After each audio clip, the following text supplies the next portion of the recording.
Good morning, I'm Taylor Wilson, and today is Tuesday, September 30th, 2025. This is USA Today's The Excerpt. Today, Trump and Netanyahu have agreed to a new peace plan in Gaza, plus how some are seeking millions after violent ICE raids. And we have the latest as the clock ticks toward a government shutdown. President Donald Trump and Israeli Prime Minister Benjamin Netanyahu agreed to a peace plan that would lead to the release of hostages, end the war, and put Gaza under new management if Hamas also accepts. Their announcement came as Israel continues its onslaught in Gaza that has brought international outrage over the massive civilian death toll and deteriorating humanitarian conditions there. The latest agreement is contingent on support from Hamas, which says it has not yet received the plan. The Israeli leader had stark words if Hamas does not accept. But if Hamas rejects your plan, Mr. President, or if they supposedly accept it and then basically do everything to counter it, then Israel will finish the job by itself.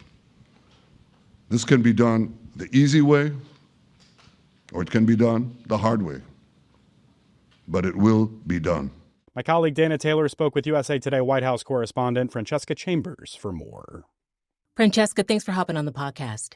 Oh, thanks so much for having me. So what is this 20-point peace plan that the president proposed? Can you give us the broad outlines here? Sure. Well, this is something that Israel has already agreed to. Israeli Prime Minister Benjamin Netanyahu was at the White House yesterday, where he and President Trump held an event at the White House where he said that this would have Israel's support. Now, what it would do if Hamas also agrees to it is immediately end the war. Hamas would also agree to release all of the hostages, both alive and deceased, within 72 hours. On top of that, it would create new management of Gaza. Now, that would be governed by a Palestinian committee, as it's described in this peace agreement, and that committee would have foreign leaders on it, including the former British Prime Minister, Tony Blair. But importantly, it would be led by President Donald Trump. Francesca, what happens if Hamas doesn't agree to the plan? I'll just remind our listeners of the attack launched by Israel at Hamas leaders in Qatar earlier this month. I'm guessing that didn't earn Israel much trust at the negotiating table. Actually, Israeli Prime Minister Benjamin Netanyahu called the Qatari Prime Minister while he was at the White House with President Donald Trump and expressed regret for the fact that that strike killed a Qatari serviceman. That said, he also expressed regret about the fact that Israel violated Qatar's sovereignty, and he suggested that he would not conduct strikes in Qatar again, the White House said in a statement.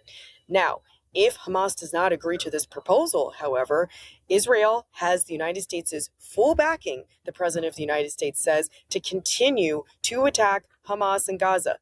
What does the future for Gazans look like if the deal were agreed to by Hamas? This is an important part of the plan, and I'm glad you brought this up, because as you may recall, in February, when Netanyahu visited the White House, President Trump proposed a different plan that would redevelop Gaza, and he referred to it as potentially the Riviera of the Middle East. Now, that drew blowback because the president suggested that Palestinians would be removed from Gaza, and there was some concern that they might not be able to return. This plan specifically says that they will be allowed to remain in Gaza for as long as they want and that it will be their choice. Have other world leaders weighed in yet? Is there any consensus of support? As you know, many UN delegates walked out on Netanyahu's speech at the UN last week. So far, we have seen support from some leaders in the region, including the Prime Minister of Pakistan. And prior to the event at the White House, the UAE also said that it would be supportive. And it is important that the Arab leaders in the region are supportive because it specifically in the plan talks about there being a force that would patrol Gaza, and that would also be something that would be done in consultation with both Egypt and with Jordan. Okay, Francesca Chambers is a White House correspondent for USA Today. Thanks for joining me, Francesca. Thanks so much. Under the Trump administration's nationwide immigration crackdown, federal agents are on orders to aggressively go after people they believe are in the country illegally. And the increasingly violent arrest encounters have resulted in multiple multi-million-dollar tort claims by people, including American citizens, who say they were severely harmed or wrongfully detained during ICE operations. One of them, 79-year-old U.S. citizen Rafi Ola Shuhed, is a car wash owner in California who filed a $50 million tort claim last week against DHS and its component agencies, including Immigration and Customs Enforcement, claiming agents illegally and unlawfully assaulted and battered him during their operation. A DHS spokesperson said in an emailed statement to USA Today that agents arrested 5 illegal aliens who broke our nation's immigration laws and that Shuhed impeded the operation. But his attorney said surveillance video clearly showed he wasn't engaging in threatening conduct. And his isn't the first tort claim against DHS this year. In another last month, the wife and daughter of a farm worker who died following an ICE raid on a California cannabis greenhouse claimed ICE agents clad in battle gear used excessive force that resulted in the fatal fall that killed Jaime Alanis. He was 56 years old. You can read more about those and other incidents with a link in today's show notes. President Trump and Democrats emerged from a private White House meeting yesterday without an agreement to keep the federal government open. Dana spoke with USA Today congressional reporter Zach Shermley for the latest. Zach, thanks for hopping on. Sure thing, Dana. So who did the president meet with yesterday to try to hammer out a deal? The president met with the top 4 leaders in Congress. So that was 2 Democrats and 2 Republicans. The 2 Democrats were Senate Minority Leader Chuck Schumer and House Minority Leader Hakeem Jeffries, and then Senate Majority Leader John Thune and his counterpart over in the House of Representatives, House Speaker Mike Johnson. It seemed, based on the remarks that leaders were making after their sit down with the president, that there really wasn't a lot of success that came from this meeting. Yeah, Zach, I was going to ask if we've heard anything from the Democrats as to how the meeting went and what the sticking points are.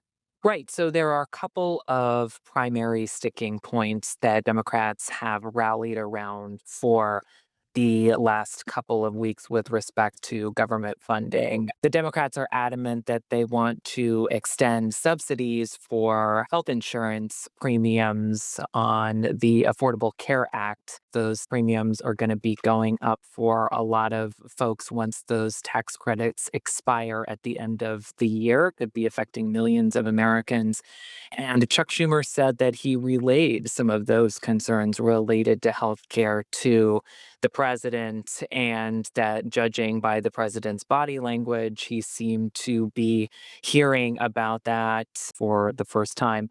Republicans, of course, pushed back on that notion and said the president had been aware of those cuts previously. The other main concern that Democrats have is around Medicaid and the recent cuts to the Medicaid program that were passed as a part of the president's tax and spending law. Then there's also a piece related to wanting to make sure that the White House can't unilaterally rescind congressionally appropriated money for certain programs. And Democrats want to see that there are some safeguards outlined in statutes to ensure that that kind of decision-making doesn't happen from the White House. And they're withholding their votes to fund the government until these concessions are made by the White House and Republicans.